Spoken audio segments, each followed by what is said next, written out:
గ్రామస్థాయి నుంచే రోడ్డు ప్రమాదాలు జరగకుండా జాగ్రత్తలు తీసుకునేలా అవగాహన కల్పించాలని మంత్రి అడ్లూరి లక్ష్మణ్ ప్రజాప్రతినిధులు అధికారులను ఆదేశించారు. గ్రామస్థాయిలో సర్పంచులు సైతం ప్రజలు హెల్మెట్ ధరించే విధంగా వారికి అవగాహన కల్పించాలన్నారు. ప్రజాపాలన ప్రగతి ప్రణాళిక 99 రోజుల ప్రణాళికలో భాగంగా నల్గొండ జిల్లా నకరేకల్లో పోలీస్ శాఖ ఆధ్వర్యంలో అరైవ్ అలైవ్ రోడ్డు భద్రతపై అవగాహన కార్యక్రమం నిర్వహించారు. దేశంతో పాటు మన రాష్ట్రంలోనూ రోడ్డు ప్రమాదాలు పెద్ద సమస్యగా ఉందని డీజీపీ శివధర్ రెడ్డి అన్నారు. రోడ్డు ప్రమాదాలు నివారించడంలో ఒక్క పోలీస్ శాఖ ద్వారానే కాదని ప్రభుత్వ శాఖలన్నీ పాలుపంచుకోవాలని కోరారు.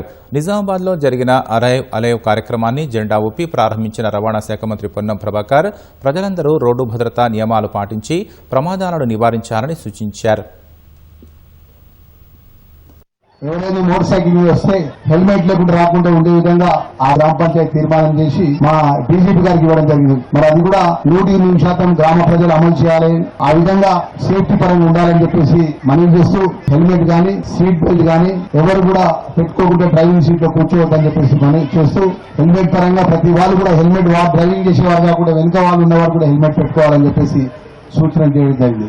ఈ సేఫ్టీకి సంబంధించిన హైవే మీద అండర్ పాస్ రోడ్ల విషయంలో కూడా ఆర్ఎండ్బి శాఖ ద్వారా అదే నేషనల్ రోడ్ అథారిటీ ద్వారా కూడా ఇన్ఛార్జ్ మినిస్టర్ ద్వారా జిల్లా కలెక్టర్ గారికి కూడా ఈ సందర్భంగా చెప్తున్నాను. ఎక్కడెక్కడైతే యాక్సిడెంట్ స్పాట్స్ ఉంటాయో అక్కడ సేఫ్టీ కోసం అండర్ రోడ్ చేయడానికి అవకాశం ఉంటే మీరు ప్రణాళికలు పంపించండి, ముఖ్యమంత్రి గారి దృష్టికి తీసుకెళ్లి ఆ యొక్క అండర్ బ్రిడ్జెస్ సంబంధించిన నిధులు ప్రత్యేకంగా తీసుకొచ్చే బాధ్యత నాది అని చెప్పి చెప్తున్నాం.